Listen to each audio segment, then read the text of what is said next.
Right. There we go.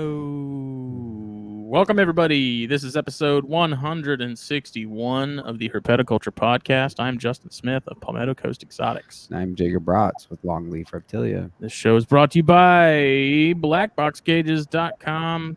Somewhere up here. That way. I think, yeah. I don't know how many episodes we've done this with these cameras now. Dude, even on Snakes and Stogies, it kicks our ass. And dude, I just have to go up and I still miss it. Like that's pretty bad.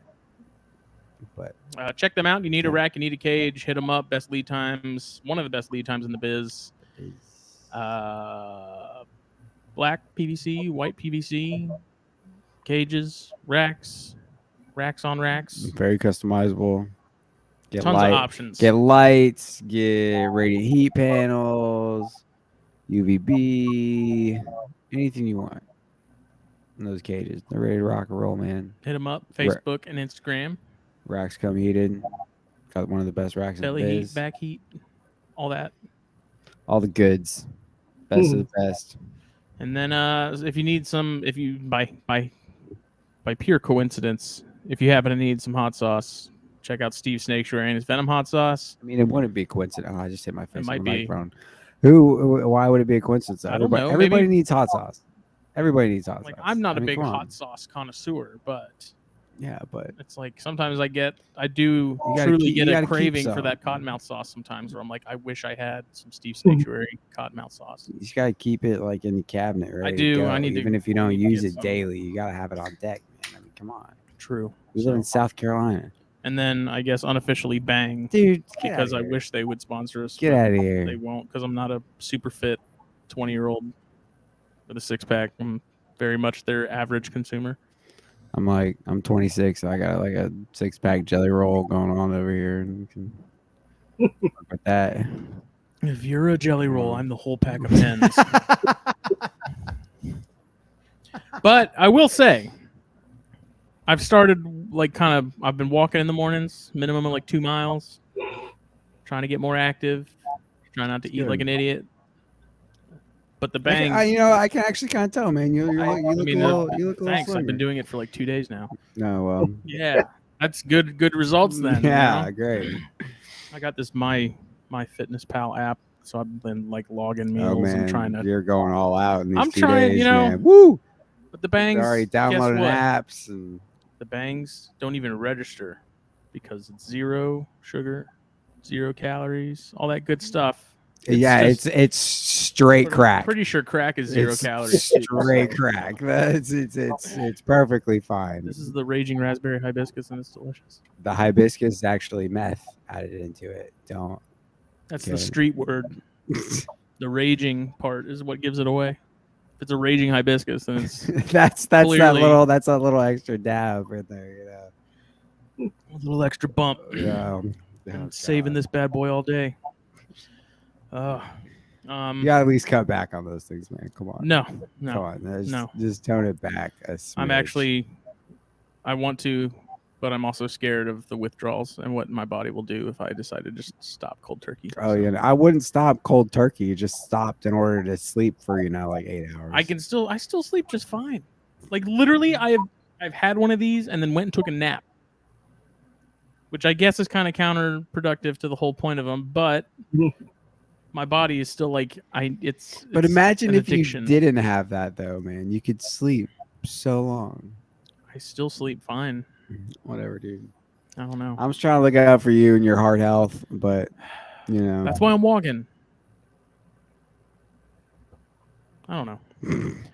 But I mean, it's nice because I walk in the mornings for usually about 45 minutes to an hour. Like I have time to get some podcasts in and stuff, which I don't typically get to do because I don't really have a long commute to work. Yeah. Nice. So this week we are incredibly indebted to have Mr. John Lassiter on the show, which I mean to us is a pretty big deal, because you don't really do podcasts. No, it's my second one. See how it goes. You're pretty off the grid in a sense, which I'm jealous of. Who was I was talking to someone the other day. Oh, I was trying to see if Eric from ECW Reptiles, get him on Corn Stars. He's like, I have a flip phone.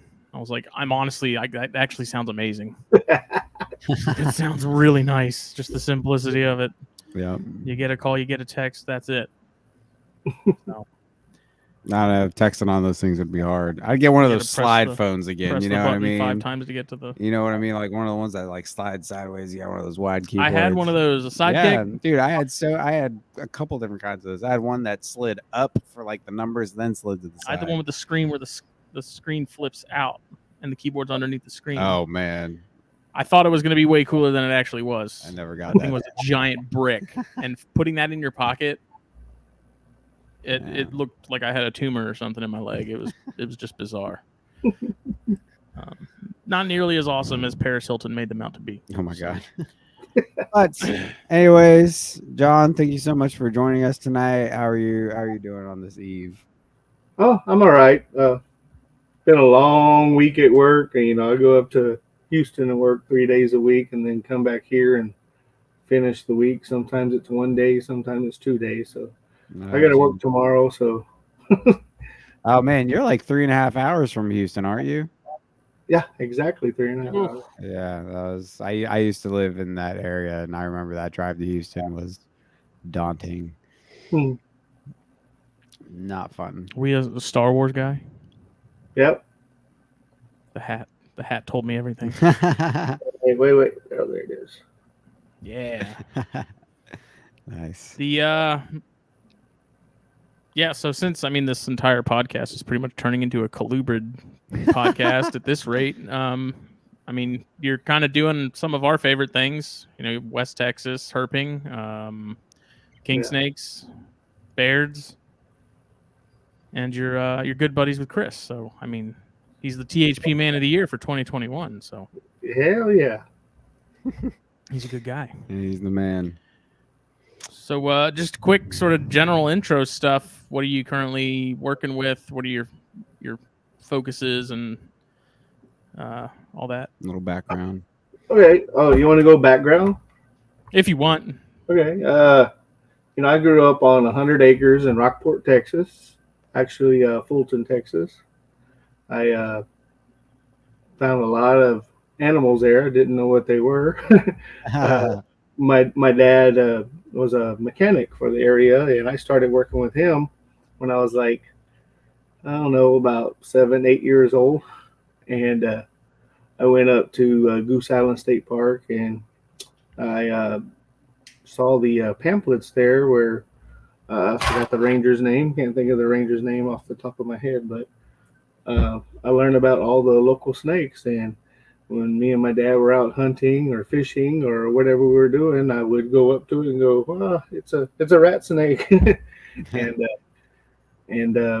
that's kind of what got me started. And I went to UT Arlington for 3 semesters, and I got to see all the jarred animals. And 95, I was playing with our home computer and typed in kingsnake.com, and that's what kicked it off. There you go. The gates opened. Yep. Other than that, I breed. I bred all kinds of Citula and Diones and all kinds of eastern rat snakes. Or that's very far east, so I don't know how. Yeah.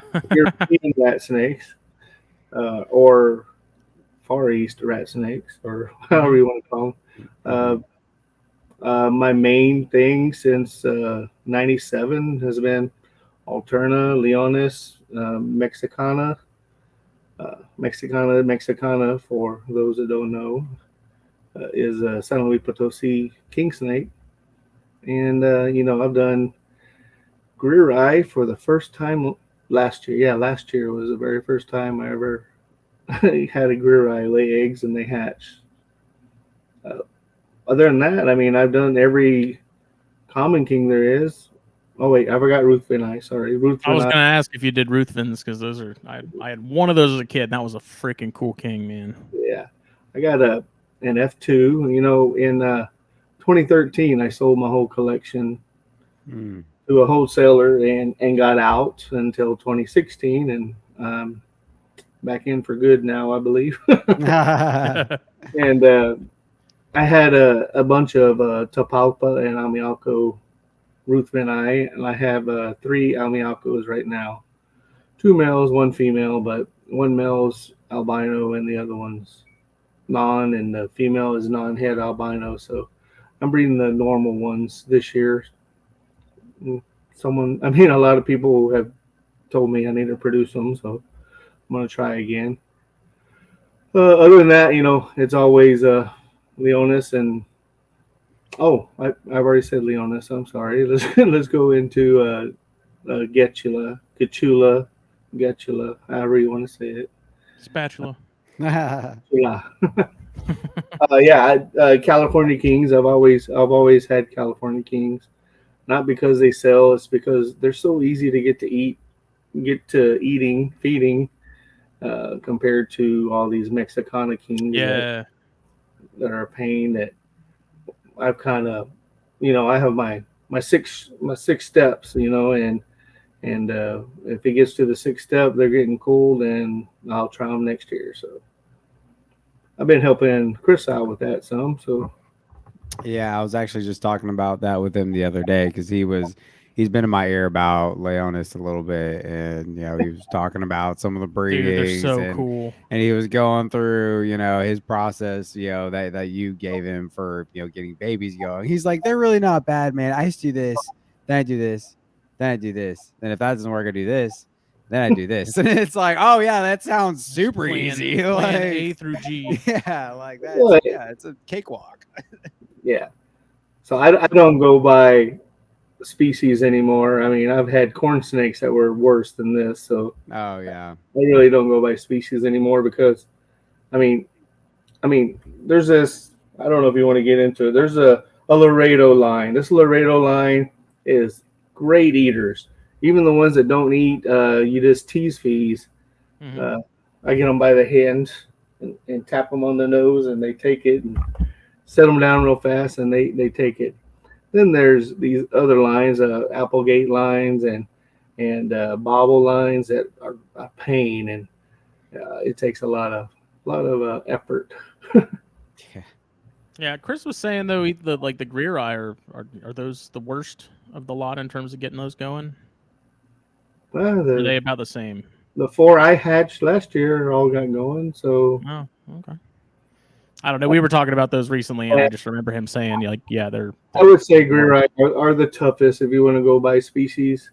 Then some alterna, like the mountain alterna, all eat lizards, and when you eat lizards and you got to feed them, like let's say we got to rat tails, and I want to not cool this down, you got to give them a rat tail every 2 or 3 days, or they're losing weight. Right. Yeah, been down that road. Oh yeah, all about feeding tails, buddy. But before we get into more of the king stuff, I am curious because you said you bred Diones. Mm-hmm. Do the females take forever to lay their eggs? Yes. I'm over week 3 on waiting for my female to drop. She's definitely got them. She's in and out of her lay box. She's cruising like crazy. So I know it's coming soon, but I'm just like, every morning I'm like, I bet you she laid last night. She didn't. I get home from work. I'll bet you she laid while I was gone. I only got like 3 or 4 clutches, 3 or 4 years worth. So I'm not a big, I don't know. I don't know a lot about them. I know that I put them together, they bred, and I didn't keep these spreadsheets like I do now that kind of record their durations from when they shed to when they bred to when they shed to when the eggs laid. So I really couldn't tell you. I mean, I knew it was longer than all my others because my others would lay anywhere from like 3 days to 20 days, and at 20 days I'm scared to death, right? So yeah, I know it's 3 to 4 weeks, and we just passed the 3-week mark, so I know it's coming. It's just like one of those things where I'm like, are you egg, like it's that same thing of like, are you egg bound? Like, is there a problem that I'm just not picking up on because I'm waiting for it, and it's delayed with those because they hold on to the eggs longer? Like, Yeah, it's 4 weeks inside her and about 2 weeks outside her. Mhm. Gee, 2 weeks. 2 weeks. Yeah. Holy Hey. Dude, smokes. they drop like they hold on to them longer, and then they drop them, and then they incubate for a really short period of And time. they look very strange. The eggs, they're like real. Mine weren't bright white. Mine were like tan colored and leathery and Hmm. yeah. Yeah, I mean it makes Interesting. sense. Like we've talked about it on Snakes and Stogies. I think like with that and having like the longer gestation period and then the shorter incubation is like a really good adaptation for cooler temperatures and like Right. cooler climates. Yeah. Like it makes complete sense. Yep. But I mean, this is my first time breeding them. Mine actually came from Dr. Loafman from Colubrid and Colubroid Radio, and Yeah. getting them paired up and stuff was a breeze. Like that male wasted no time. Like they were locked up all the time. It was like every time I checked on them, they were together and going at it. So it's definitely not an issue as far as like getting the male to go. But now I'm waiting on eggs, and I'm like, when are they coming? She looks like she's about to freaking pop. Maybe you should just be patient, buddy. I'm trying. You just wait. It's Just- I won't. Don't be if you've heard 3 to 4 weeks. Don't be worried till you've hit that after the 4 week I mark. don't know what to expect. Exactly. So calm your tits. No. Yeah, so I was just curious about that. But are you gonna get some Leonis? I miss mine. I fully regret getting rid of mine. Like I am kicking myself because those things are amazing. The ones that really get me are like the bone white ones that almost have like some of the white or like ones that have like a greenish hue kind of through them. Those are the ones that really You remember really seeing get the me ones with the that my dad had? Leonis. No, I don't remember your dad's. I'm pretty sure I showed them to you because there was one that was like that, where it was like this weird white with like almost like a highlighter yellow acid green sort of wash to it, and then it had the really thin bands and it had just like lava red in the very middle. The really thin banded ones. See, I would almost take them without any red either. Like there's that bone white with those, or like with that greenish hue, and then like those really skinny dark bands. Oh man, those are the ones that would really get it for me. But they're incredibly variable though, from what I've seen. That's why they're called the variable king snake. Yeah, well, yeah, that makes that makes perfect sense. Yeah. Spoiler alert. Yeah, that's pretty awesome. Yeah. But so how long? So you said you've been working with these Kings and Leonis specifically since '97. 97. 97. I had like 4 clutches hatch, and it was Leonis,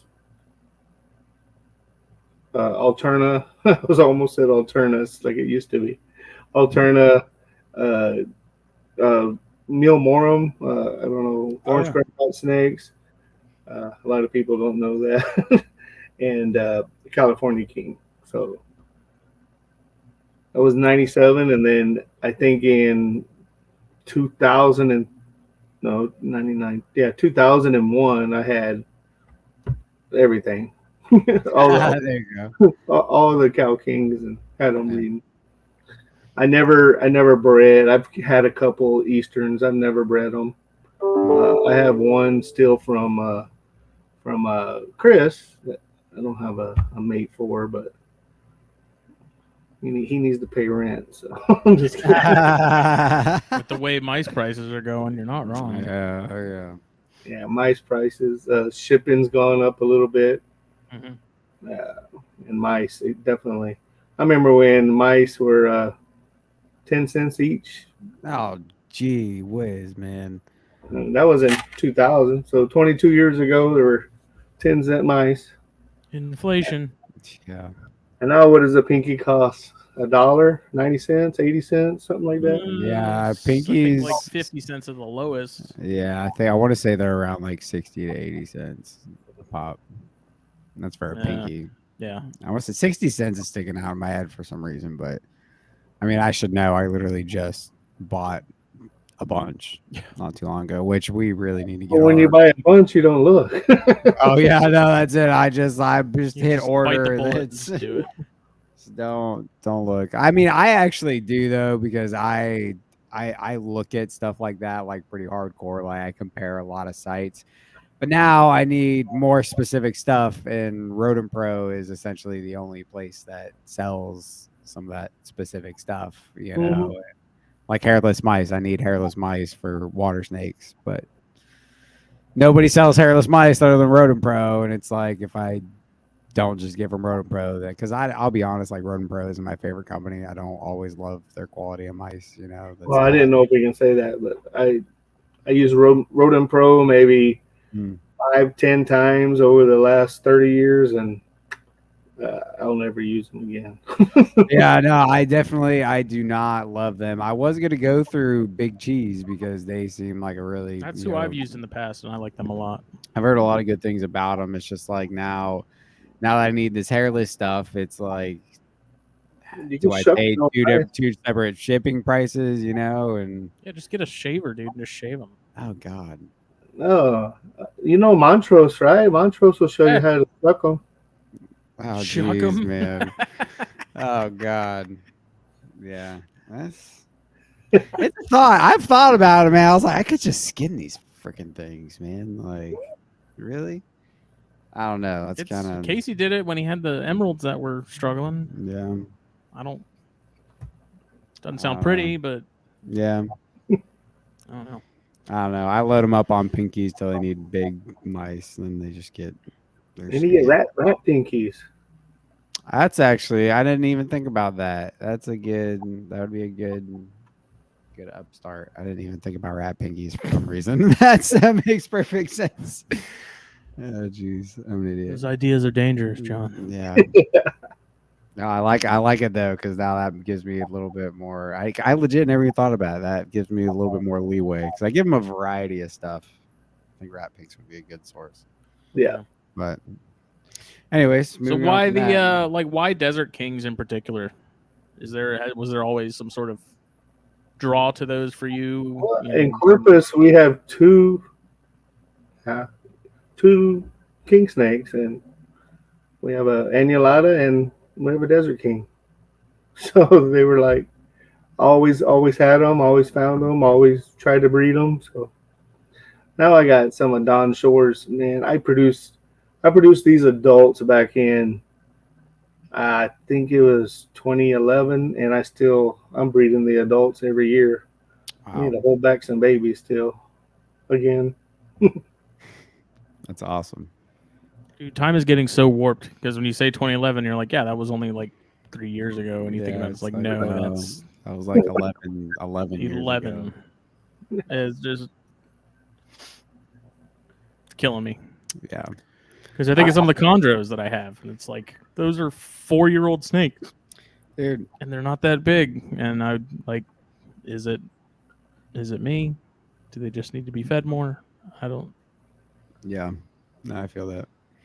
know. They grow up so fast. What were they, chondros? Yeah, Oh, green trees.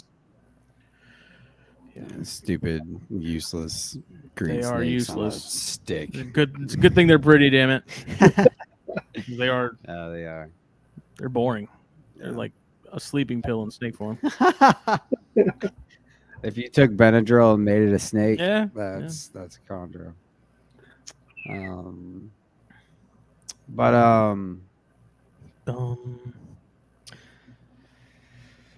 so you said you work with the Mexicana complex or the Mex-Mex. yeah. What are some of the different like species and subspecies within those? Okay, so there's 6 Lepropeltis mexicana that were all in the complex at one time, and now they're all their own species. For a paper that was written, I think 4 years ago now, maybe 5. No, I think it's 4 years ago. Anyway, and it's Lepropeltis ruthveni, so I don't forget it this time. Lepropeltis guerreri, Lepropeltis mexicana, Lepropeltis leonis, Lepropeltis alterna, and Lepropeltis webi. Okay. And the webi is the one that Bryson, I don't know if y'all know Rob Bryson. Rob Bryson found on Highway 40 by Jalisco, and there's been like, I don't know what everyone knows, but there's been around 10 or so found, and a couple of live ones. They have some down there in the Monterey college. So someone's gonna have them in the hobby here soon. I don't know how I'm gonna get them, but someone's gonna get them, and I'll find my way. So it seems to me, at least with the Mexicana stuff, like that stuff is kind of almost like the bamboo rat snakes. Like they get crossed a lot, and it can be kind of tough to tell what's what. Is it a similar scenario where We go by lines? Yeah, we go by lines, and not everyone does. You go to a snake show and you see a fair eye there, and you know it's I don't know. You got a 50-50 chance of knowing if it's pure or not. I don't usually use the word pure, but anyway, if they're tainted or not. Yeah, there you go. So we have names. Of what we did was we take it back. I mean, there was a group of people up in the. It was in Texas. It was the Florida. Why did I say Florida? It was the Fort Worth. That's why. It was the Fort Worth Zoo. They did some crosses, didn't know what they had, and they got out into the hobby. We just stay away from those. But very ironic. Dave Blody worked for Fort Worth Zoo, and then he went to Dallas Zoo, or vice versa. I forgot. I used to talk to him all the time, and his line is amazing. He was all going for pinners, like y'all said, the thin banded ones with either the red or no red, but his were great. Then you go all the way back to Vermilia, and I don't know if y'all know Dan Vermilia. He's a that name rings a bell. He's a black-headed python breeder now. So, but he was getting some of Blody's animals and breeding them, and he came up with the what do you call it, the ghost, the oh god, what was it called? Oh, it was something ghost, and so the white line is what Bratz was talking about. Bratz, right? Yeah. Brats. Yeah. Bratwurst. Yeah, that's exactly how I say it. It's pronounced like the sausage, not the doll. Okay. That's where the white line came from, and we've been trying to reproduce it ever since. No one's ever bred white to white and produce all white because they're variable kings. Right. And other than that, I mean, the other names that we have now are Bobble. But Bobble got his stuff just like I did. There's no Lassiter line. I don't ever want to do that. I got a lot of bloaty stuff is what I got. And yeah, that's about it. Yeah, that was something I was actually curious about with Leonis is, the group that my dad had that I eventually got myself. We never bred them, but he had some young ones that I really, like I said, I regret getting rid of. But that was one of the things that I had wondered was if you pair two, like in order to get that certain phenotype that you're kind of going for, you won't always get it. You're not. Is it almost like Amazon Treboas, where you can get just sort of a spectrum of things, and maybe you'll get some that are sort of in that same sort of realm? Yeah, remember they're really polygenic. They'll carry the trait of their parents, their grandparents, their grandparents, their grandparents, and it's hard to what we call is freeze a look. It's hard to freeze a look and say this is my Lassiter line, right? That's why I don't get why some people have their lines right now, because they had the same thing we all had back since 1990, whatever.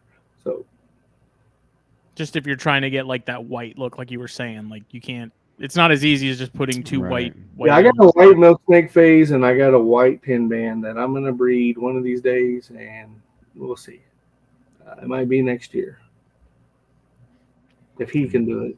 She's almost ready. As far as breeding those in comparison to like Alterna, is it more or less the same? Alterna has its own, Alterna are probably the second most variable king snake there is. The one thing that isn't variable is the color, right? Right. You you got anywhere from light blue, almost white, up in Hueco, right? And then you have the almost solid black ones that you can find in Christmas and Black Gap. So they have a wide range, different spacing of their saddles, diamonds, none, all kinds of things. So Yeah, I'm the same way with gray bandits. I really like the ones that have like those really like the thin bands going across them. See, I'm the opposite, like, man. I they want almost look more like orange. I love the ones that look like rock rattlesnakes, man. Like they're just they're so cool. They're so. you don't find them; they're all cool. Oh yeah, no, they're an incredible species. I would just love to get out to West Texas and The more orange, look the for better. stuff like that. Yeah. So Smitty likes the Eastern Range ones. Yeah. Oh yeah. Oh, Smitty. We didn't see any when we were out there, but I wish we had almost timed it like a month later than when we were there, because that's when Chris and I think you were with him, went out and you guys freaking killed it. Found all kinds of stuff, like the same areas we were in. But so with like herping, stuff like Alterna, is it like is it a real timing thing, or are they pretty plentiful like during a certain time of year? Do you really gotta put in your hours to find one? Oh, I went 4 years without seeing one. Oh wow. Yeah. Oh yeah, it's a pain. I never really, I started hunting out there in the early 2000s, and took a few years off and didn't go out there. But the last 4 years, I've been going out there, and I found two. So wow, that's a feat for sure. The range is from like May. Some people might find them in April if it depends on the season, but it's May to September, and follow the rain. Yeah, that's what I do here, especially midsummer when it gets super hot. I don't even go out if it's not raining. Oh yeah, that's why last week when you were like, real good weather's coming to West Texas, I'm going there. We got to do it next week. I was like, I don't blame you one bit, dude. Yeah, go for it. No, I'd be doing the same thing. But were the Alterna that you found, were they adults? The female wasn't. The male was. The male is a Dog Canyon area, which is how do y'all say? Oh, Howard Draw area. Mm-hmm. Did y'all go to Howard Draw when y'all were there? No. No, we're in the mountains, right? So we got. I guess it depends on what counts as mountains. Like the mountains are the Davis Mountains to us. To me, we were in that area, but how long we were only there for, I think, like a night. That might have been when we were in Alpine. We made a trip out that way, I think. I don't know. I was along for the ride for most of it. I mean, I knew the major, like the main areas we were in. Like we were in like Madera Canyon, and Big Bend, and like I said, Alpine. We went through Lahitas. We didn't spend a whole lot of time there, other than like Big Bend, and yeah, I don't know. But there was I was really hoping when we got to Davis that we'd spot some bears or something, because when you go on iNaturalist, it seems like most of the bear sightings are in that Davis. Yeah, they area. So I was really hoping we'd come across one. I thought we did for a second. It ended up being a patch nose. It was a small patch nose, but I saw stripes and I was like, oh, there it is. And then I looked closer. I was like, it's still a really cool snake. Oh yeah, patch noses are really neat, man. Actually, the first and only ones I've seen. It was funny. It was a little sidetrack. The first patch nose I ever caught was actually in Corpus, and this thing was, it was huge. Like it was pushing like 3.5, 4 foot. It was big for a patch nose, and I had never seen one, or let alone or even heard of them really. And like dove into the bushes to grab this thing, and I pulled it out. This was years ago. I was like, "This is the biggest freaking ribbon snake I've seen in my life." Somebody was like, "Yeah, it's a patch nose." I was like, "Oh, that makes sense." Okay, it's a big Texas ribbon snake. That makes sense. Okay, we'll go with that. No, they're really wicked snakes. I find them when it's cool out. Usually, like right at the beginning of summer, Mm. they're under 10. They're under boards. Mm-hmm. So how often, how many times a year do you get to go out to West Texas? Oh, if I had it my way. Boy, if I had it my way, I would try to do it like every weekend, every other weekend. It's only 4 hours. Oh, that's not bad. I thought it was more in like the 8-hour range.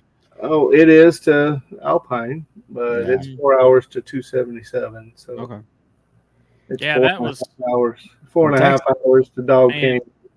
4.5 hours is nothing in Texas, man. When you're a I Texan, know, when you're a that's what- Texan, 4.5 hours is golden, man. that's You're- what blows me you want. away when we were there, because you look at it on a map and you're like, yeah, that's not that much, and then it's like, I think we put close to 5,000 miles on that van while we were there that week. Yeah, dude. Like, it was just I'm telling you, unbelievable. I've driven from here to Corpus a couple times, and it's almost half your drive is in Texas. Where you Like, at, Rod? What's that? Where you at? Beaufort, South Carolina. Newport, South Carolina. Yeah, coming from here, literally almost half your drive is into Texas. You take a day almost to get to Texas, and then you make the next 9 hours You from. you don't realize how big it is until you're Yeah, traveling. It's nuts, man. There's a sign in Beaumont. As soon as you come over, it says El Paso, 735 miles or something like that. Oh my god. It's like, why are you even telling me that? Yeah. I'm not, might as well be on the moon. That's nuts, man. Yeah, my sister actually lived in El Paso for a while. I don't. Fun facts. There's nothing out there. Yeah, I'm just like, I'm trying to, like, my mental map of Texas and sort of where we were in relation to like all these other Yeah. places. It's nuts, man. Texas is a crazy place. Mm-hmm. Super neat. But so what can you tell us about like some of the granite genes and black phases in the Mex stuff? Oh, y'all been talking to Chris, haven't you? Maybe a little bit. Well, first of all, Mex means San Luis Potosi King. okay. Just making sure I'm on the same page. I don't even know there's no other name for them. Because you hear like Mex, you hear Mexicana, you hear, I feel like a lot of those get confused. Oh yeah, Especially. these are the San Luis Potosi Kings. You didn't mention Hypo E, so maybe you didn't talk to Chris. Well, no, that was going to be my follow up. Was what about Hypo E? So it's simple with what you asked. The granite gene is a line bred trait.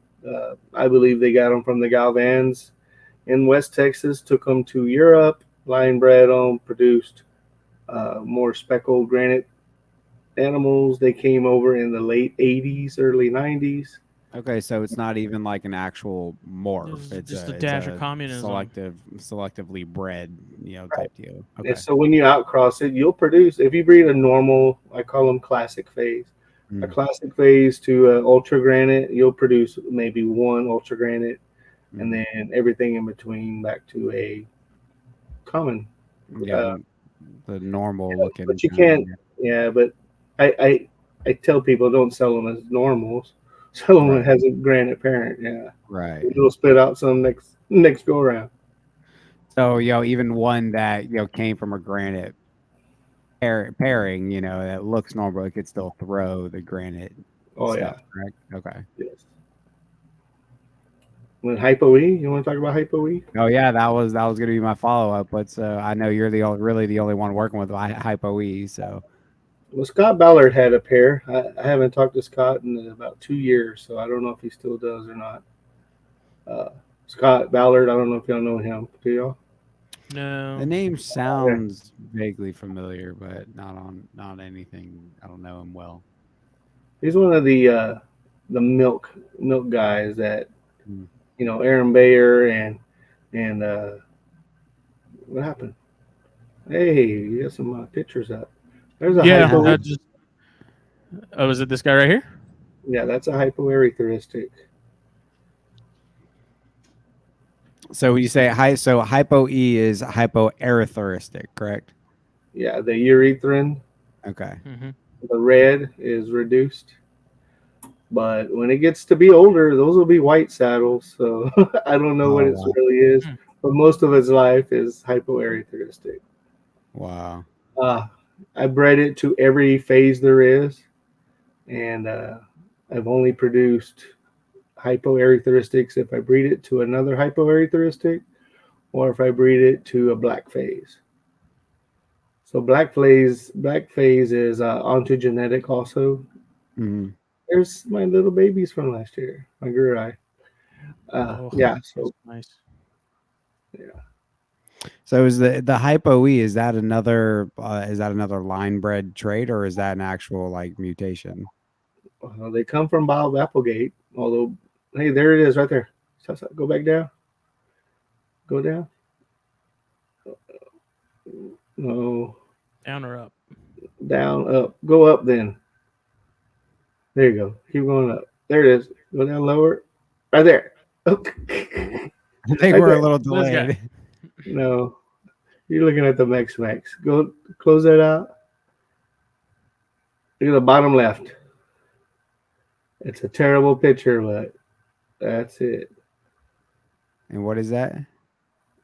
That's the Alterna I found last year. Oh, that's the one you Oh. found. Oh wow. Oh my gosh, that thing is Yeah. incredible. More Holy orange. smokes. Whew. There it is at home right there. Gee whiz, man, that thing is smoking. That to me is like that's Alterna. Yeah, I that's like the incredible. patternless, like the ones without the orange are cool and all, but to me it's Well, like look at that when I one think of right in the middle. Alterna, The one right in the middle is Chris's. It's Chris's lifer. Yeah. Very nice. Oh wow, that's I like that that's too. really just odd. Yeah. I mean, That's the crazy looking. mountain ones are interesting. Anyway, hypo E. The only way to make them is with another hypo E or Mhm. a black phase. Okay. So the hypo E, does that come from the black phase or are they just like kind of compatible in that way? Oh yeah. What I was gonna say before you brought up the picture, uh, Bob Applegate produced these. He didn't know it because out of the egg you couldn't tell, and Mhm. then he got tired of everyone thinking they were Miami corns. So Oh God. Fair so enough. so he got rid of all of his adults, and I knew a couple of guys. I don't know if y'all know Bob Finja and Scott Ballard and all them. They're New Yorkers. They used to be big into the hobby. Mhm. Scott still does it. Carl Dorflane. Anyway, these old names from the hobby from kingsnake.com days. He had some, and he was talking to his mailman who we got them from, and the mailman goes, "You know the ones that turn pink?" He goes, "Yeah, those." So we traced them all back to Bob, and I even told Bob about them, but he goes, "Well, I didn't know they turned pink." Ah. He didn't care. Wow, that's really interesting. There's an ultra granite. A lot of these ultra granites, if you look down their dorsal, you can see a stripe starting. Yeah, I can see that. Yeah. That's it. Odd. See it right. Yeah, you can see it there, right there, Especially right right there here. is really where it hits. Yeah. Did you say Granite was codom or incomplete No, dominant? no, it's line bred. So what makes an ultra an ultra? No red spots, Oh, okay. Okay. which it's Oh, already. so So the it can have red, but not red spots, like specifically. no, it's just no red. Okay. So this right here, I would call it an ultra, and I would call it a medium expression ultra. Okay. If you scroll down, you'll see some. See, there's a there right there. There's a low expression, but it sure is nice. Yeah. Wow. The red headline I got going. Hmm. They're for Mike Price. Those breeders I have are for Mike Price. I don't know if y'all know Michael Price. Sorry. That name rings a bell too.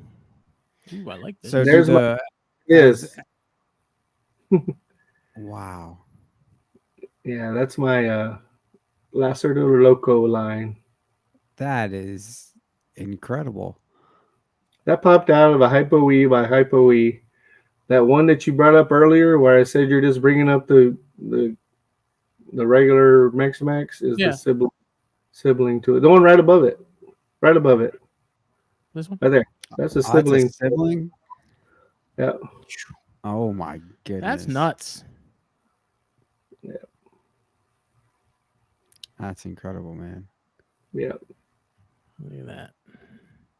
So if Leonis. you had to choose one of these, gun to your head, what are you taking?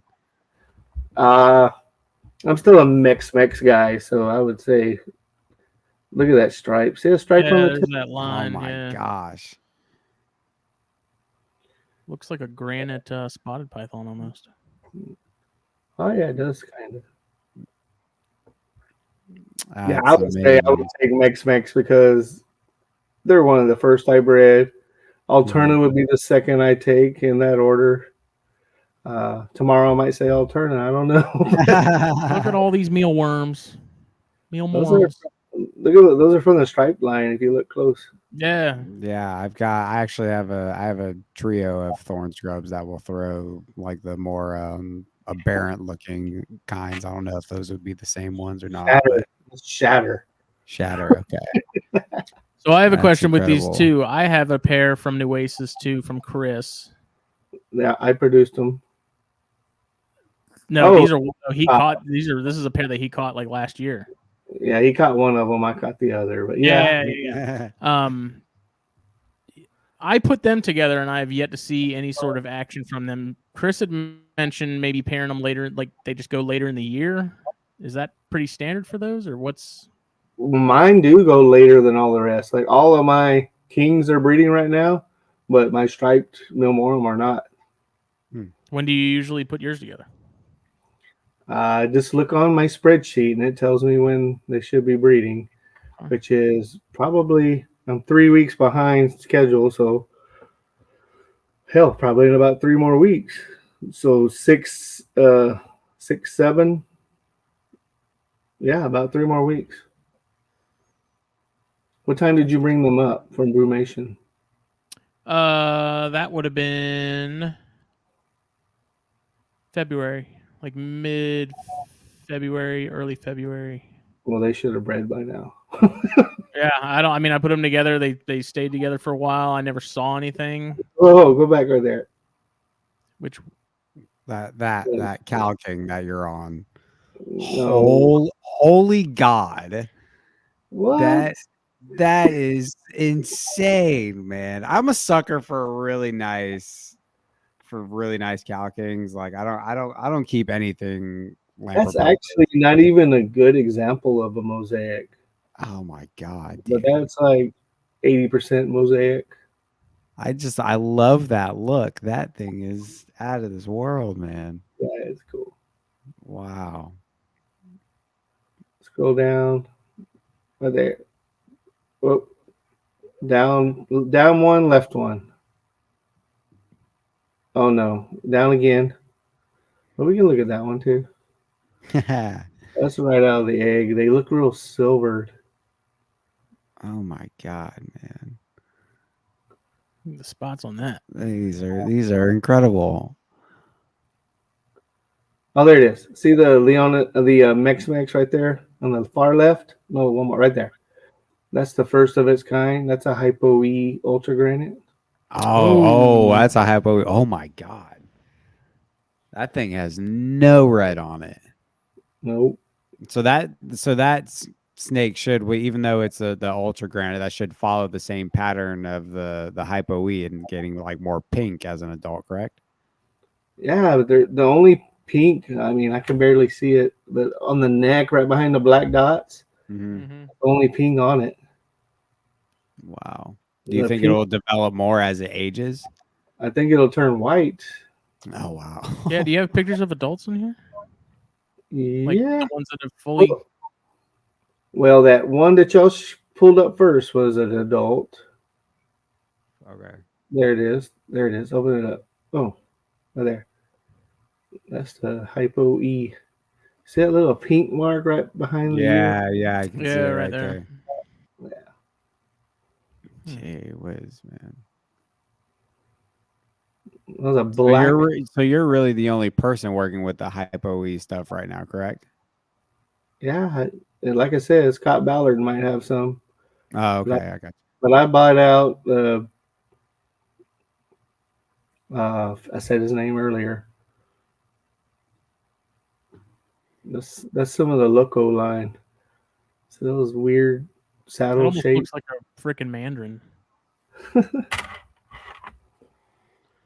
Now that one didn't make it, so I'm kind of sad. Bummer. you. Oh, that's unfortunate. Just the variability between all these and Mhm. just incredible. Yeah, this is one Chris sent me. He's like, look at this one. And I Ooh. was like, oh my. She's Wow. grabbing again right now. So how many on average, what do you produce in king snakes, if you don't mind me asking, like a season? What's your season look like with babies? This is what I'm talking about right here. There it is. Oh my Oh. god. It's Oh, it hurts. It's so nice. It's painful. Like I feel like I'm. It's like I'm staring at the sun. that's I Oh, can't produce 500, but I'll probably only produce like 300 this year. 300 king that's snakes. all. Holy smokes. Hey, see, there's a picture, top left. Yeah. That's it. See how it's more yellow? I mean, more pinkish than it Yeah. was. Yeah. Oh, okay. Yeah. In comparison to that first picture, I got you now. I'm tracking. Yeah. I like this too. Yeah, it's a split band next mix. Man, Justin, I can't believe you don't have any That's kings like this anymore. You had all those gray bands for so long. You're all about those kings. Now you got none. What are you doing, man? frankly, I had the Alterna, and getting those started was enough to turn me off to breeding them ever again. So You see that second black snake? Go to the top. Oh my I god. didn't even know they had melanistic. Yeah. Oh, If you look I'm not down by surprised. the rocks on the right hand side, you can see some bands. I almost can't. I can't even see it. That's insane. I just know it because it's there. Oh yeah, no, for sure. That's wow. So you Crazy. mentioned Desert Kings earlier. Do you still work with any Desert Kings? Yeah, go to the very top. Yeah, right here. Oh, There's one for sale right there. You want it? oh, I mean, don't tempt me with a good time. I've been looking because like I want to find just like a pair of king snakes that I really want, and I've always been like the deserts have really intrigued me a good bit. But I'm waiting to pull the king snake trigger. Till I'm positive I know what It's I a want. pretty deep rabbit hole, man. Yeah, I know. That's why like I want to stay surface level because that could He's get got crazy. subox too. Oh man. Yeah. Have What's you his bred name? those? No, I'm gonna breed them this year. Okay. I'm gonna try to breed them this year. That's Ricky Green's. He found it on. Dang it, it's on the River Road, but I forgot the name of the slope.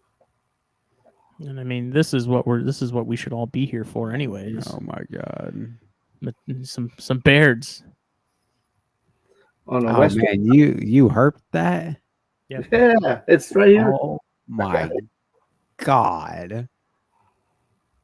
That's insane.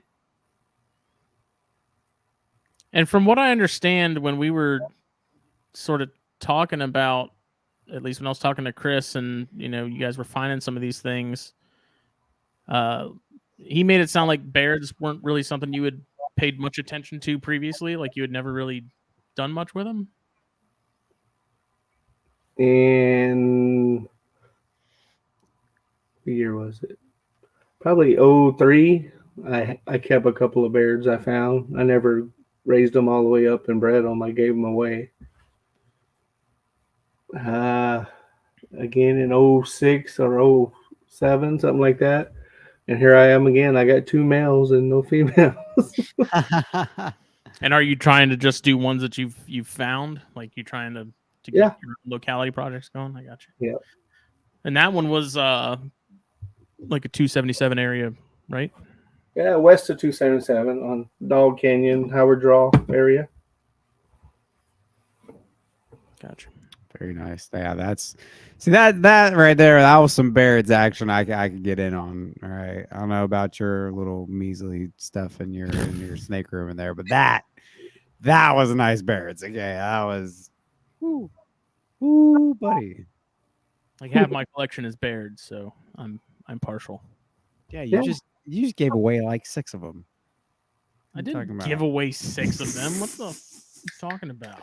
You start moving Baird's left and right, boy. Get more No. morph corns. No. Bull crap. I thinned out on non-essential personnel. Is what it's called. And because my reasoning was I'll just make my own. Like I'll just make more of them. Yeah, that's what I did. I would back in late 90s, early 2000s. I was buying snakes from Tim Gebhardt. I don't know if y'all know Tim Gebhardt, but he was the Leonis king, the Therai king, and he would sell these snakes to us for like $300 each, $250 each. Back in the late 90s, early 2000s. Holy. We would raise them up. 2003, I bred them together. Couldn't sell them but for $150 each. Oh my god! Which was still good money because everyone else was getting like $100 each. These are Tim Gebhardt. Yeah. Gee whiz, man. So I'm curious about the locality thing. So I know with Texas stuff in particular, and especially in Alterna, the locality thing is Same cut. Is taken seriously. Same cut. Well, the question is, don't say something dumb, Justin. I'm probably going to because I'm just curious. Like it's a thin line. We will all fight in hatching Alterna, even if they were from the same locality. I saw a lot of variation in those, like you were saying when we started. Yeah, I could tell them apart from which locality they are. Some people can just by looking at them, or get it down to 2 or 3 locales, maybe. I just thought it was interesting because I'm like, wait a second, this one doesn't have any orange on it. This one has a ton of orange on it. They're from the same clutch. Yep. It made me very confused because I was like, how do you tell them apart? Like just by looking at them. Obviously, you have to look at a lot of them, but I was like, is the locality thing complete crap? Because I just hatched out like 3 different phenotypes from 2 parents, and it doesn't add up. It didn't make any sense. Mm-hmm. So yeah. What's the magic? I don't even know what the question is. He did say that he would say gray bands are the next most variable king snakes behind but then it's variable like, king snakes. How do you? So go to Dog Canyon, Howard Draw. You're not going to find any Alterna phase. They're all going to be Blairs. Go to the mountains, Davis Mountains. You're not going to find any Blairs. They're going to be Alterna. And then there's Sanderson, which is the mix in between, which is what I would guess every snake. If someone asked me what's the locality, I would say Sanderson, and then I would look at it, and then I would say, Black Gap or Christmas Mountain or somewhere. I don't know. Like what locality? That's what I was I'm like, I can't even get I'm so confused. Like I've seen black gaps, but there was nothing to my eye that would have said that's a black gap. So is there like trade secrets as far as like identifying these things that are like... Some black gaps have black with no orange except maybe on the neck. Some of them have big blazing orange saddles. Both sides. It's south of Sanderson, so that area right there in Sanderson is the melting pot, the mixing zone, or whatever you want to call it.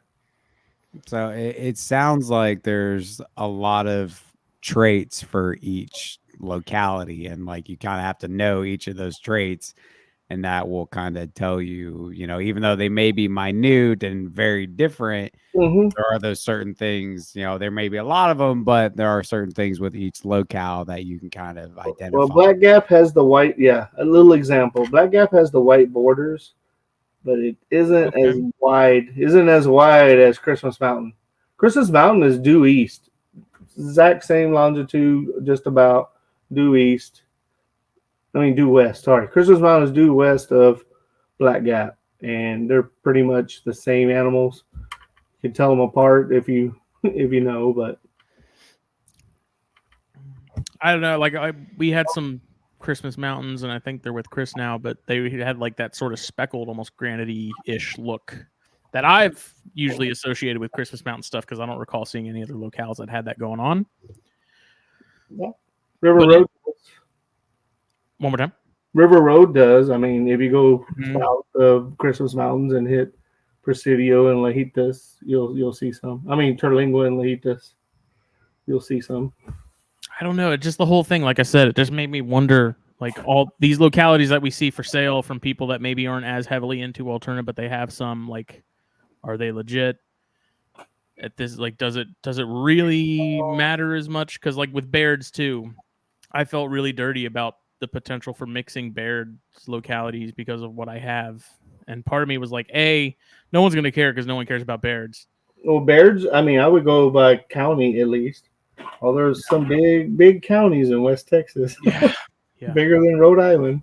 But like, I mean, it's also like I have a pair of Loma Altas that they went together. Like those aren't going to go into anything else, at least not right now. When I have more, maybe I'll play around with that more. But like, Yep. my Mexican stuff is going to go to anything else unless I have extras. Like, I want to do the Billy Hunt thing where it's like I have my focus projects, but then if I have a spare male and female of like, an albino and a Mexican type, like pair them up, see what happens. Yep. Play with things a bit, but I don't know. I've always been very conflicted about the whole locality thing with a lot of the Texas stuff because it's like kind of like with chondros, it's like, are they really from where they're being sold as being from? And does it really make a difference? I mean, that goes into, who you're getting your stock from. If you're getting a Christmas Mountain gray band from, Joe Smith on Craigslist, then you're probably going to be rolling the dice of it actually being a Christmas Mountain. Yep. So I don't know. Getting into the locality thing, like I take my localities pretty seriously. I'm much more into the rat snakes and the Pichuofas side of things, but I don't know. I've gotten really into that aspect of it and keeping those localities, even if it's just county by county, which is really how I, do a lot of my rat snakes, it's just county by county, and trying to keep them within the same county is, important to me. But what if you find a mate for your snake and it's I don't know, let's say a quarter mile away and it's a different county? Yeah, and see, exactly, and that's what some of. But 20 miles that way is the same county, and you still breed it, right? Right, exactly. See, for me, it would still be weird. It's a different county, so like it just sounds. Snakes don't read no maps. Yeah, exactly. It's like, does it really matter? No, and if I was the one collecting them, it would be a different story. Like if I was in one county and then 10 minutes up the road was in a different county, found another yellow or whatever, then that I was the one who plucked them. I can mark it on my GPS, and I have that data to be like, look, yeah, I may have been a county over, but they were 10 minutes away, but I don't know. I've gotten so weird about my locality stuff, and it's like I have a Hernando County, Florida yellow rat. I have plenty of other yellow rats, but like I won't breed him to anything that isn't from Hernando. So I have to go down there and find one, because it's gonna bug me if I don't. you know. I don't know, man. My view has changed on it over time. It's just one of those things. That's where it's because so you've become a hard. morph No, I haven't. breeder.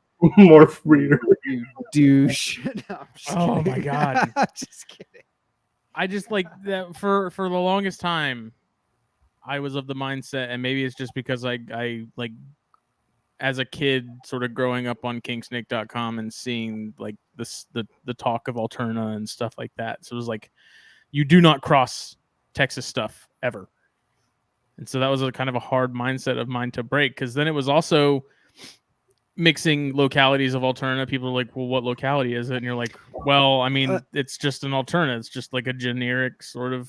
Yeah, and see, but But it felt dirty. It felt that's wrong. the problem. Is like everybody, you know, to an extent, they're like, oh, I can't get, you know, another Alterna from this county, so I'm just gonna put it to whatever, and then they end up being like every other, or not every, half the snakes in this hobby are just, you know, a corn snake is a corn snake is a corn snake. It's locality corns are so they're almost rare now, because that's how it's become, is people just had them and bred them, and it's become, you know, it is what it is. And so, like, you know, I think So, Bots, I got a question for you about corns. Do you like the work that David Hillis did on the Emery Eye?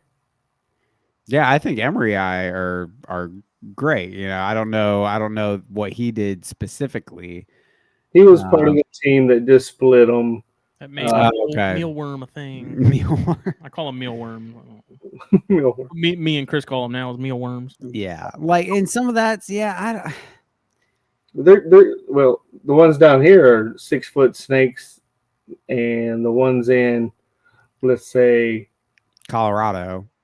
Oh yeah, Colorado, Yeah, Inter like, Montana are little 3 foot snakes. yeah, like the Inter Montana are tiny, you know. So it's like, I don't know. I'm not into the whole lumping thing, but it is what it is. See, but I mean, when you get a variation that large, like, I feel like it's fair to probably say like the subspecies route is probably justified. Right. Yeah, exactly. You know, the subspecies stuff, yeah, I can get on board with, you know, if but they it based it wasn't off the hatred that those mealworms feel for me. But wasn't Inter Montana kind of X'd out? Weren't they lumped into one of them?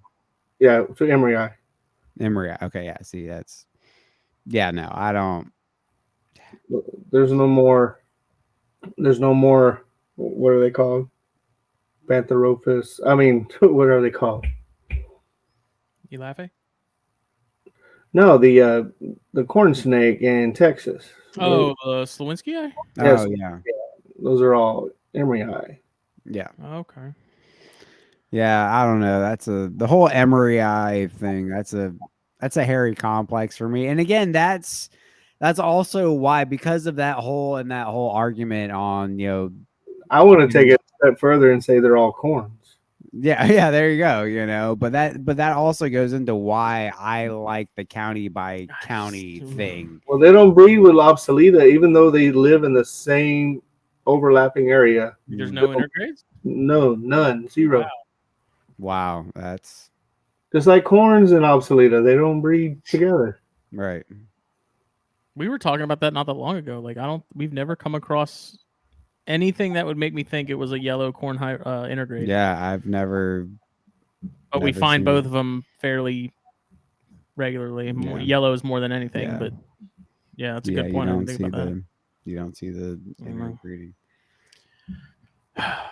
I will say though that there was a clutch of Alterna that were generic Alterna, like they didn't have a locality, and there was a ton of people that just wanted Alterna. And so when I had some for sale, people didn't want like pairs, and they weren't like, what locality are they? People asked, I think, because they felt by default they sort of had to, because it's Alterna. Yep. But even those ones that were just undocumented, they're just good looking snakes and good looking babies. Like, people bought them, you know, like crazy. Like, people were all about them. They just wanted one as a pet. And I was like, well, this is perfect then, because, you know, the locality nuts are not going to burn my house down. And, you know, you're getting an Alterna that's going to be an awesome pet. Yeah. So you gave those all to Chris. I'm just kidding. I did send him some. He got some nice ones. Yeah. I'm sure you've seen them. Yes, sir. Yeah, they were. I love Alterna. Like, don't get me wrong, they're fantastic. That's probably my favorite king snake species. Leonis being the next closest thing, but as far as breeding them, I don't have really any desire to do it. Just keep the small ones. So what we ended up doing was my dad's the one who bred them, and he had the clutches laid, and he's the one who hatched them. And then he was like, I got to get out. I don't have time. And so basically I took over his collection, and I had to get babies started. And we found out that he ended up somehow getting, I think, a fence lizard and some anoles from out that way. And the fence lizard, the scenting with that was like, that made it super easy. No problem at all. But I tried so many other things before that didn't work. So if I was going to do it again, I definitely have to get my hands on another Scoloporus or something. Yeah. Because that made a world of difference. But it's one of those things, is like, do I really want to pay overnight shipping for some fence lizards That I'm going to throw in the freezer? Yeah. But at the same time, it's like, yeah, we do that for mice. Why not? I don't know. 2 people who work with them pretty regularly, so I'm sure you could get some help. You don't love them that much. You lying. It's just knowing your limits, man. No, you gotta pick and choose. Right, you gotta pick and choose your battles. No, that's exactly right. Like that, you can love someone like me. There's lots of snakes I love, but I'll probably never keep them because I don't want to keep them. But so I can understand that and staying within your limits and knowing what you want to do. You can appreciate the snake, but not want to. If you already have pain in the ass species that you're pairing and breeding, like chondros and the boiga and stuff like that, it was just another layer to that cake. And it was like, I don't need more of that in my life. Pick and choose your battles. Yeah, I'm sure. When you're like you, John, you produce so many, it almost becomes like clockwork at a point. You just kind of know what to do. What the next step is, so it almost becomes a species that has been known to be difficult to get babies going. I'm sure it's almost easy for you at times. Don't all live, but yeah, it's not easy. It's just, it takes time. It takes all the steps. Well, I mean, how do you go about like when you hatch out 300 to 500 of these, and first meals maybe not a ton of them take right off the bat. Like, what's the process of whittling that down, and then the 6 steps that you were talking about originally? So I always try regular frozen thawed. Then if they don't do that, I try boiled. That's a new one from my old website that y'all can't find anymore. So, and then I do brained, and then I do brained and covered. Like I used to do it upside down bowl was what I used to do, but now I just slide them in there and use my paper napkin in there. And anyway, I make a little compartment for them, and that's where they're at. And then I go into hold on, I'm counting brain. Then I go into scenting, washing. So I try washing. Sometimes you just say, well, freaking 50 of them ate boiled last time. I'm just going to do it again this time, right? But then, you do scenting, but the first step of scenting is always washing until you get to the point of where I don't have to wash anymore. All I got to do is scent. So then you scent, and then there is 100 different ways of scenting. There is cut their guts open and rub their noses in it, to just rubbing it on their hind leg, to cutting a piece of skin off and putting it on the nose of the pinky, and rubbing it in dirt outside. All different kinds of scenting. Rubbing it in dirt outside, really? Rubbing in dirt outside. It's got to taste natural and rustic. That's a new one. That's interesting. I've never thought of that. You gotta do it with these, though. Right. Oh yeah. Don't want to put your scent back on the mouse, or yeah. That makes sense. I think honestly, that's where a lot of people screw up. Is they'll do all the scenting, they'll drop it in their hand and go up, and then like pick it out of their hand. Yeah. Is there anything in particular you use to scent with, or do you have a handful of things you try out? I did, and my freezer went out. Ooh, We had a freeze here Yeesh. 2 years ago, and my freezer went out. But I got a few more things back. But yeah, you got to find the right lizard too. You just can't go find a Mediterranean gecko and it works for everything. You know, they want Solophorus, or they Mhm. want what are they called? Fence lizards. Well, those are Solophorus, aren't they? Maybe, I guess, I don't know. You dummy. Uh, How did you not know that? God. those work really well. So I don't know if you heard that part when you were up, but Yeah, I heard. yeah, like the switch from wanting nothing to do with anything I offered to all of a sudden, oh hey, that's food, was Yeah, unbelievable. Like I was like, that's the silver bullet. Like that's the but there's no. if I'm gonna breed Alterna again, like that's what I'm gonna do. I'm not gonna screw around trying, tuna juice or anything like that. Like I'm just gonna go straight to hunt down a Scoloporus or something and freeze it and use that. So John, have you ever resorted to feeding like just a straight lizard to Oh something? yeah, oh yeah, lots of times. That usually gets them onto scented pinks. Mhm. But I freeze the lizard. They Right. they still, some of them get worms. Mm-hmm. I worm with panicure and flagell. I I'm in my snake room, by the way. I worm with panicure and flagell 2 times a year on everything in here, Okay. just because. Yeah, that's it's not a bad idea. I feel like that is something that a lot of people look over, but somebody as yourself who's bringing in wild caught stuff, I'm sure that's become a standard is to, panicure everything, regularly. Yep. It's not a bad thing to do. I've never you don't hear a lot of people talking about that. People who do wild caught stuff, it's more so like a do it, get out of their system, and then like that's it. You don't really hear a lot of people doing it, on a regular basis like that. That's actually I've never thought about doing that. Mm-hmm. Be very good preventative.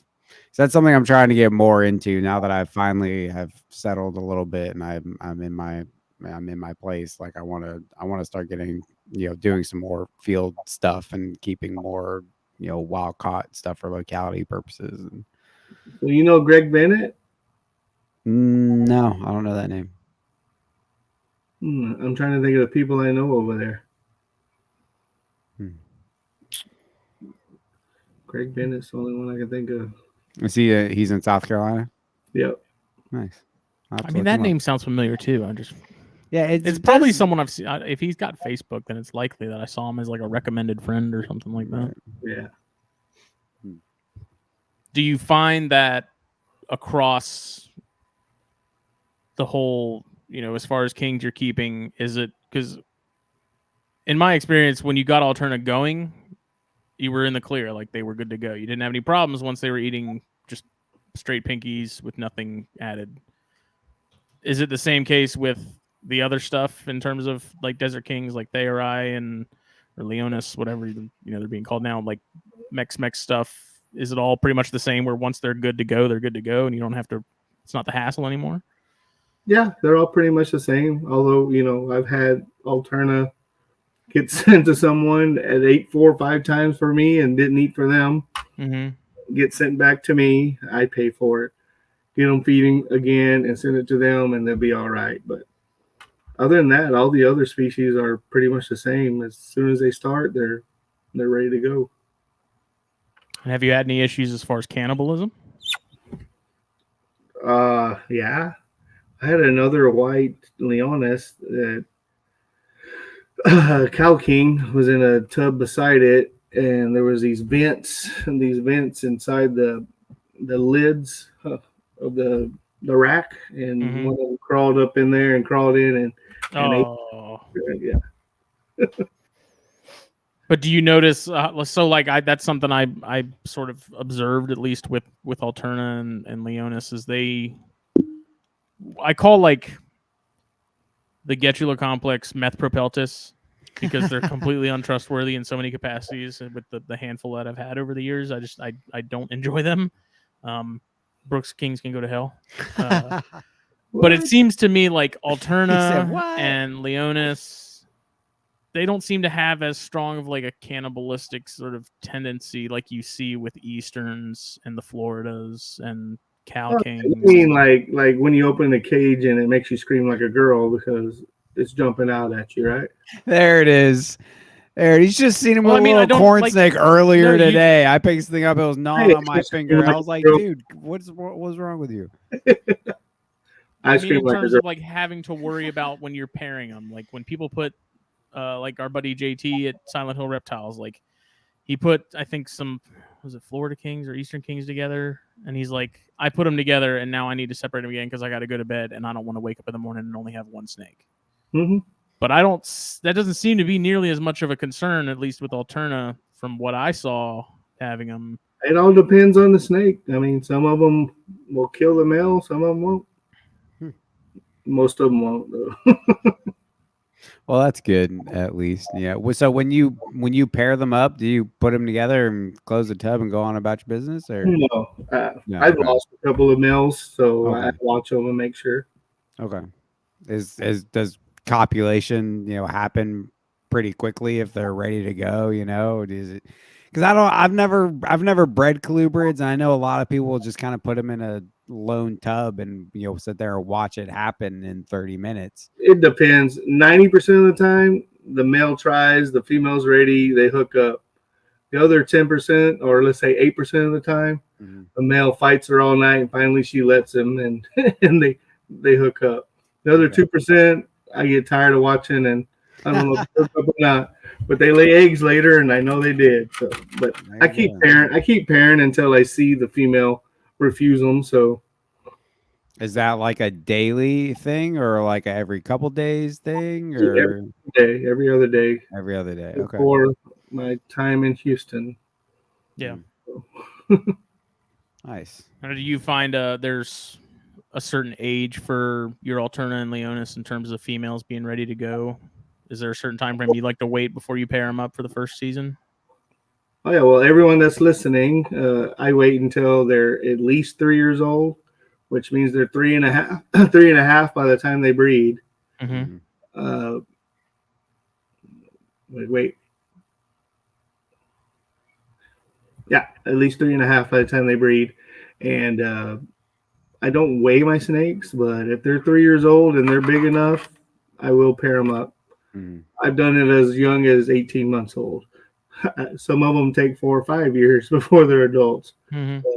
Everyone that's listening that has 10 snakes or less or so and feeds their snakes weekly or even more frequent than weekly at 3 years old.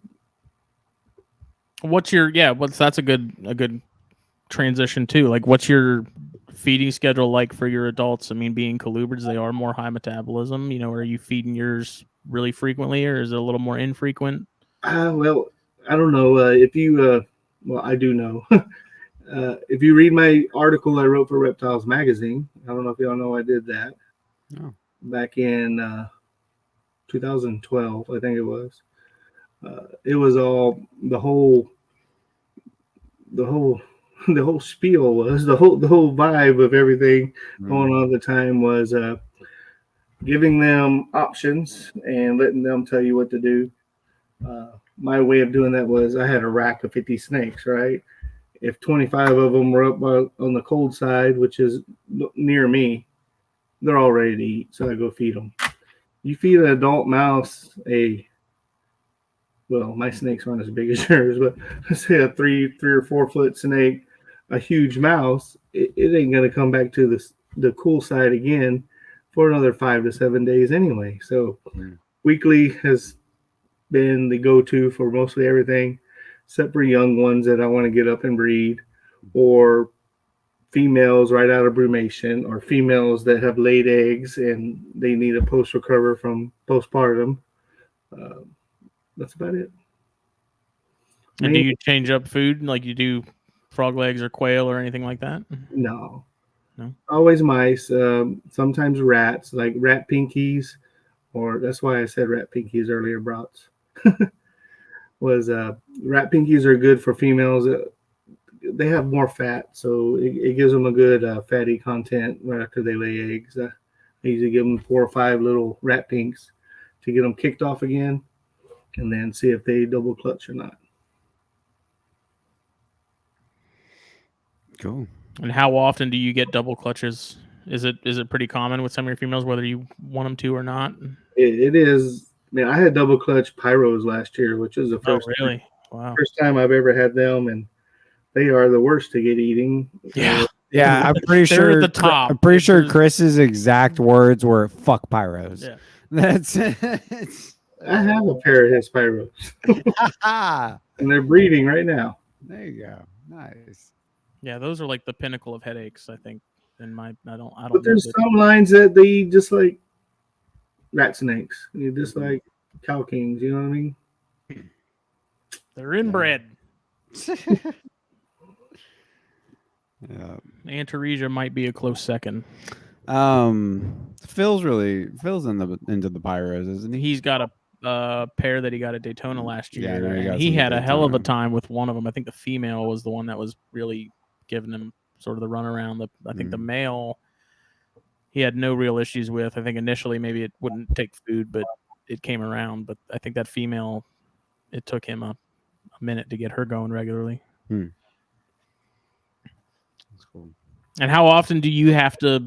So like when you have alternate hatch, if they're not starting, how often do you just put them in a brumation and try them? A couple weeks later once you pull them out. Well, lately, I mean, our temperature here is 110 degrees, so I usually just tail them. I've come under. Well, I don't know if y'all know Tyler Kennedy, but he's a Leonis guy. He's the one who runs my Facebook group. Me and him. He got out. He got back in. But anyway, the best thing to do is do nothing. Make sure they don't start their metabolism, or it's gonna kick in. Mm-hmm. So if you do give it a tail, you're gonna have to give it tail every 2 or 3 days until brumation time. Oh wow. So I do not breed my snake. Like I'm just started breeding season right now. A lot of people are already getting eggs, so they're 6 weeks in front of me. So And does that trick work when you pull babies out of brumation and offer them food? Does that seem to do the trick? oh yeah, but nothing's the golden spear. Nothing's the silver bullet. I put in. Oh, they're not here anymore. I put in like 9 babies in the brumation last year, and when I brought them out, 6 of them ate, and 3 of them were still a pain in the butt. That's very cool. So, well, talking about babies and brumation, this is, and this is just a random thought. I don't know if somebody such as yourself would do this. I've thought about pretty much after the, man, shut up. I've thought about pretty much after the first year after hatching, with any colubrids really, that need that cool down. Like I've thought about cooling them down from, pretty much after their first year and then onward. Do you do anything like that with younger snakes? Do you brumate at an earlier age just to kind of get them into that cycle? I've never even tried to do that because of the weather here. I use a CoolBot cooler. Okay. And on an air conditioning unit that I turned off earlier, and it's the only way I got to cool my animals. So you have to be, as limited as you can with purposeful. what you're cooling. Yeah, especially when you're cooling that many. Because I cool my whole 2-car garage, and it holds it. It holds it to 48 degrees for 3 or 4 months, no problem. Wow. See, I need to. That was the issue I ran into with cooling stuff. Was I pulled everything in the garage, and our winter was super squirrely. I'm not gonna tell you what you did wrong again, Smitty. I'm not gonna do it. I don't even remember. You did it too early. I didn't do it too early. Yes, you did. It literally doesn't get colder until January. Some of your stuff you cool January, February when it's cold, rock and roll. Anyways, You were I wanting to. do you were- Thanksgiving. I do Thanksgiving to April 1st. By the way, weird. Oh wow, that's long. That's what I did. Yeah, but you don't How have a bizarre. 2-car garage that can get cooled down No, to 48 but degrees. that's You were pairing in why- December when it was still 60 degrees out. That's why I want to get a cooler. So I don't have that problem because I pulled stuff into the garage, covered it up, and we'd get a nice week of like legitimate cooler weather, and then we'd have a week of like 75. And then we'd have another week of cooler weather. Like it just continually ping ponged back and forth between like spring and winter. And so that made it. I was worried that the Dion's and the Bimaculata wouldn't go because they didn't get cool enough, which wasn't the case. But it was extremely frustrating, and that's like last year or over the last brumation. I was like, I really need to hunt down some sort of cooler or something that I can fit all these tubs in. Yeah. Because to be able to just have control and set it at the temperature, 55 or whatever, and just let it ride instead of being at the mercy of Mother Nature because she's temperamental and crazy, Right. make my life so much easier. Yeah, and that's partially why I've stuck with a lot of like the southeastern stuff is because like no, we don't get a harsh winter here. It really only gets cold through January and February, and I think a lot for a lot of your southeastern stuff like that'll do. Like give them December to get kind of lower, and then drop them in January and February, and that'll do it for most of your southeastern stuff because we don't get those harsh winters like that. But for stuff You like say it with such Dion's and- conviction. what I don't know. That's a Caseyism right there. what's a Caseyism? What I just said? Yeah. Why? You just say it with such certainty. Oh no, I'm not saying it with certainty. I'm saying that's my plan. That's what I'm gonna do. You're breeding stuff and you cooled them down for a month at 60 degrees. So cooled them down for longer than something that. worked. Damn. It wasn't more than 2 months, I can tell you that. And you had them out in like January. No, I didn't. Yeah, you It was did. like first week of February. Yeah, well, yeah, like one of the second coldest month we get. Last time I checked, one of us has 2 clutches in the incubator. Hey, the other one of us didn't even pair anything because they know their limits. All right, I had a lot going on. I knew I was going to risk females if I tried to breed anything, so I didn't. Next season, though, we'll see. We'll see, buddy. Got all kinds of stuff going next year. You okay? You'll see. Do you cut your eggs, or do you let them? Do you have the Darwin approach of if they die, they die? That's me. If he dies, he dies. I don't want any of them to die. I don't cut my eggs, but if 10 of them in a clutch all pip and the one over here doesn't, I will cut its egg. Okay. And do you find that it's usually alive most of the time? It just hadn't pipped yet? Yep. Because I lost a handful of Cyanea and Chondros to drowning, and it was very frustrating. But I thought you cut all your eggs, though. Yeah, that's how. Yeah, but I still had. That's how you I found still they were had drowned. some- Yeah. Yeah. Did the little touch test. If they were hard like rubber, you knew they were dead, and if they like moved a little bit, you knew they were good. So I do a little different incubation than most people. I do a closed system. So I get my perlite, and that's all I use now. I use Hatchite, I use vermiculite, I use mulch, I use paper towel wet. But I just use perlite. I get it a little bit wet, just so it's wet. And I put the eggs on top of it. I don't even bury any of the eggs, and I put the lid on it with no holes. And it sits there for 45 days. Then I pop 2 to 4 holes in it, and they hatch. Do you put the eggs directly onto the perlite? You don't use like a light diffuser or anything? No. Okay. I like vermiculite, but vermiculite is so damn messy. I hate it. I use a large granular vermiculite because when the eggs need oxygen, which is like 2 or 3 weeks before they hatch, and you got them sitting on the large granular perlite, they have oxygen that goes all the way around the eggs. Yeah, no, vermiculite is just like it drives me crazy because I can't, especially if it's dry and it's like glitter.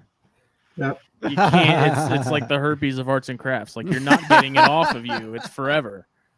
Oh, I thought you said perlite did that. No, I've never used perlite, but vermiculite.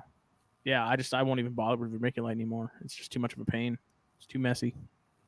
So does perlite not stick to the snakes like vermiculite does? I've never used either one. So. I don't even know what you. Perlite's not wet enough to stick when I do it. So it's almost like a weird rock styrofoam feeling, sort of. I don't know how to describe it. Like I said, I've never used it myself, but because that's what I'm planning on using that this year. I'm going to be setting up a bunch of egg boxes prior to breeding season this year, and I'm trying to figure out tubs and substrate and all that. I've been looking at probably using perlite or vermiculite, but that's good to know. Perlite's probably the way I'll go. Then with you got to use the kind with fertilizer in it. With fertilizer, yeah, all the chemicals and stuff. It'll help them grow. Miracle. Miracle Grow. Yeah, I'll just put some insecticide on there. It's good. Oh yeah, I'm a certified pesticide and herbicide applicator. Okay, just really? Yeah, let me handle that. Yeah, seriously? Dude.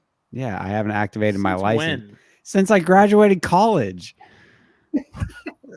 I just haven't activated my license because I haven't had a job where I needed it, and they're only good for 5 years, and you have to retake it.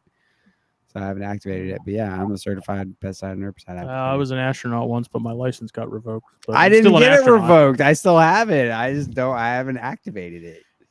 Okay, ultimate question, because I'm constantly on the hunt for the perfect incubation box. What are you using in particular when you incubate your eggs? Because I will never be satisfied with any box I find until I find the one. Hold on, I'll get one to show you. Yes. Yes. I love the Sistema boxes. Sistemas are expensive though.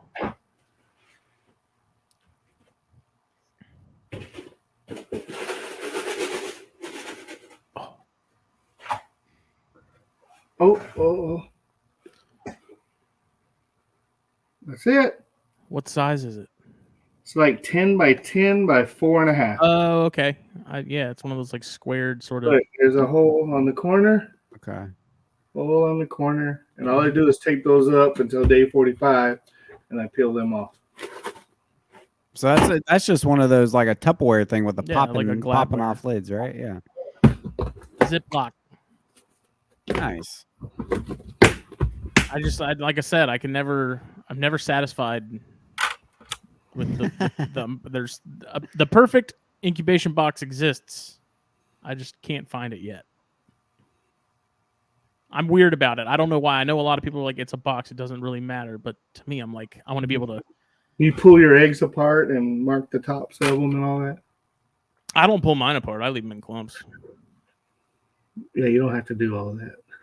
I'm extremely not confident in my ability to separate eggs without destroying. And that's my thing, man. Like we're already the way I see it is we're already playing God.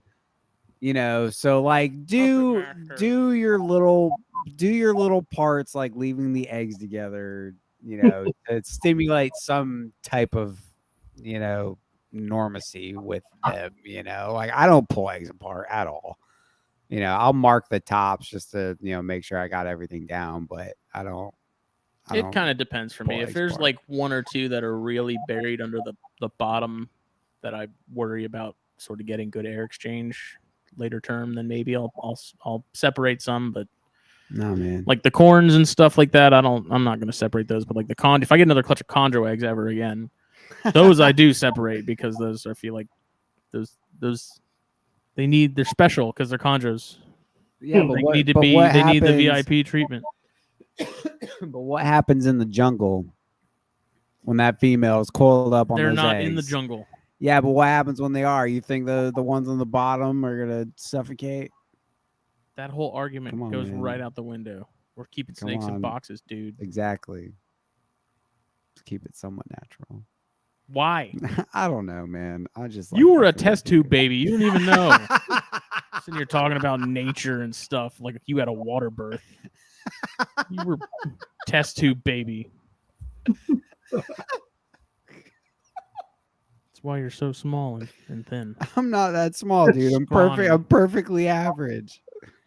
Me too. Perfectly average. Yeah, Yeah, perfectly average. That's the most depressing statement I've ever heard. I'm perfectly average. That's exactly what I am. I like to say I'm on the small side of average.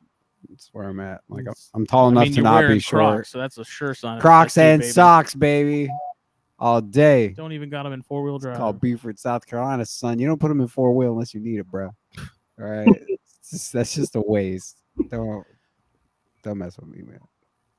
Whip out my nunchucks in my Crocs. Defend off the ladies. I know how to use my can of skull as a ninja star. Little can of backer, you say? No, says I. No, says that. Did you ever see that video? I gotta send it to you. Oh, jeez. But If I was to put these in my pockets, they get me on concealment of a deadly weapon. Oh my god!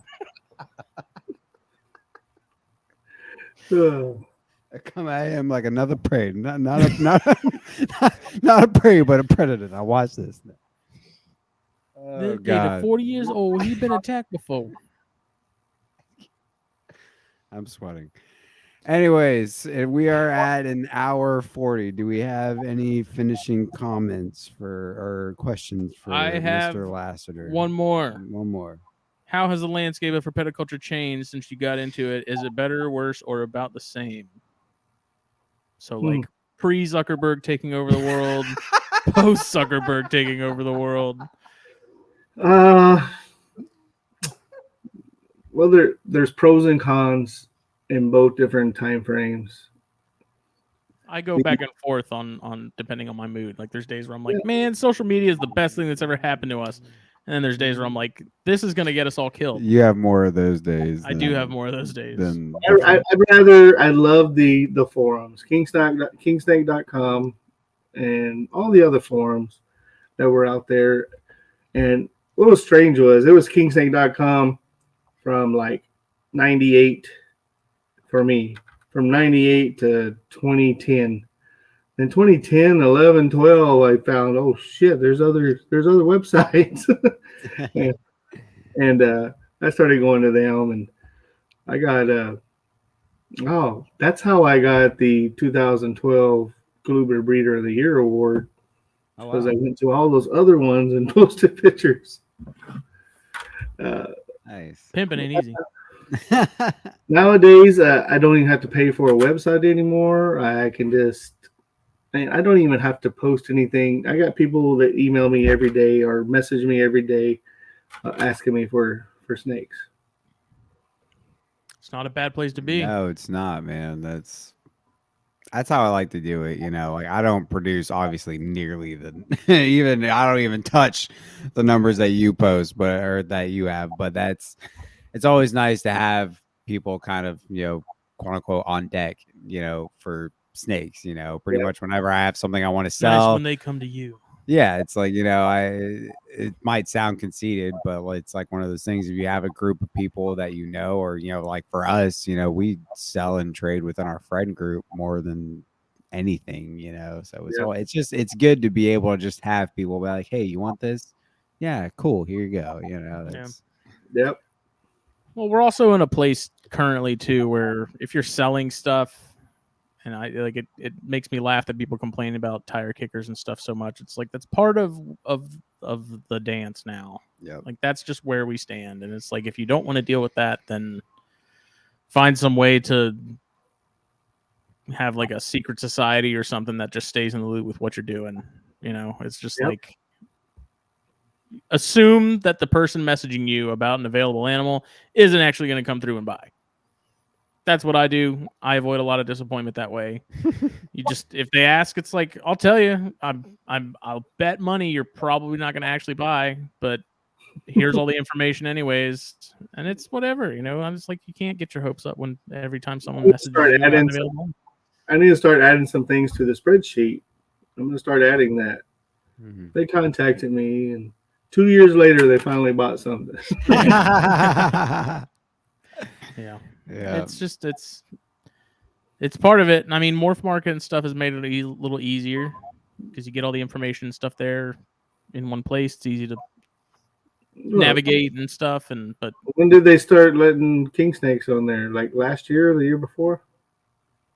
Like 2 or 3 years ago. I don't know. Yeah, semi recently. I didn't know king snakes weren't allowed on. No, Morph Market for a while. initially it was mostly just balls, I believe, and then it eventually expanded to pretty much everything. And Wow. it's funny because for the longest time I was sure king snake was going to be like the end all be all, like that's where you go to buy stuff. Yeah, I remember king And snake. then Morph Market came around. And I was like, this is never really going to take off. Like people aren't going to use this. We have king snake and we have fauna, and now it's like Morph Market's becoming the standard. Yeah, I was about to say It's Morph Market's crazy. almost the standard now. Like would say it is. everybody's moved to that. And they're You only know, making it it seems better. like it went from king snake to fauna to Morph Market. You know what I mean? Like that's at least that's the progression I've seen. I use king snake and fauna, and then my Facebook page. Mhm. Yeah, I use social media more than anything, but even with that now, you almost have to be careful because Zuckerfuck is always looking for Fuckerbird. always looking for a reason to ban He'll you. get you. They've gotten so bad about that, man. Yeah, it's just man, it's awesome. Like meeting John who runs Morph Market, and like I remember when I talked to him, he had asked me, he's like, "What can we do to make things better?" And I remember it was just something for me. It was as simple as like, I just want to see what's the most recent posts for availability in corn snakes. Like I don't want to just go through morph by morph and see. Like I just want to see it all. All right. And that button existed. I just didn't know it. But I told him that, and he had a notebook at Daytona, and he's like literally writing notes of the suggestions you're making to him, and then he goes and does it. Wow. And so it's like he's got his hand, like his fingers right on the pulse of the hobby and what people need, especially people that are selling stuff, and even people that are shopping. John Pritchard, right? John Lamont. Oh, my mom. He's yeah. I mean, it's like I said. I had you asked me several years ago if Morph Market would be sort of the gold standard for marketplaces, I would have said I don't think so. But now I wholeheartedly believe that it is. Yeah. And he's got a forum section too. There's a whole community site attached to that's very active, and people are posting and stuff like that. A lot of it is ball python stuff, but he has threads for everything. So yeah, it's cool, and he's only making it better. Like it's not like a lot of the other sites and stuff where it's like they got comfortable where it was at and they're like, cool, we'll just let it coast. Like he's constantly trying to update things and make things better. And I don't know. I think he's gonna do well with that long term. I mean, he already is, but I pretty much. I was on there. I saw a bunch of Mexican black kings under Mexican king snakes. Yeah. And I told him, I said, hey, you gotta move these out of here and create by what do you call it? By scientific name. And he did that. Yeah, wow. Yeah, and that kind of stuff, like if you talk to Travis Wyman, our buddy, he's one of the moderators for that, and he's like, if you ever see something that's in a section that it's not supposed to be, like report it or let us know so we can fix it. Like they're not too proud to say, oh yeah, that's not right. It's just so. The only thing that Morph Market gets me is like you said with the choosing the morph things, like it does get a little jumbled, like whenever I go, like I look at rat snakes a lot on there. It's a little clunky. A lot of it is clunky because it's mostly like it, it's called Morph Market. Like a lot of it is like sectioned out by morph, which is fine and all, but for me, looking at the localities, exactly, but looking at the locality stuff gets a little bit more dicey because you're trying to look at the localities, but even within the localities, it's like all these morphs, and maybe that's like, something you put that bug in his ear and be like, hey, you have like a locality section for some of this stuff. Yeah. And then, I mean, they do. Most of them are separated out by at least a species or like your Pituophis are all separated. Like you have bulls, but even those pines. Yeah, they'll have bulls, gophers, and pines. But then within all those, there's all the morphs that are listed on there. And then it's the same way in the rat snakes, which again, it's not bad. It just takes a little navigating. I guess, a little searching, a little moving around. You might have but, to use your brain. yeah, who wants to do that? Especially when you're a test tube baby. That's right. I only have like half of a brain. So. I got a good brain. Well, we're at an hour 50 now. John, thank you so much for joining us on this episode. If people want to see all the stuff that we were talking about earlier, where can they find you? Where can they do so? Facebook. Like I said, Facebook. I have a very strange shared Facebook with my wife. As Deborah-John Lassiter. Okay. Or you can email me at jlassiter.cbcb. Here, wait, where's it at? CBCB? Yeah. There you go. At gmail.com. Okay. It's Coastal Bend Captive Snakes. Yeah, they can also find you on Instagram at Coastal Bred Captive Snakes, correct?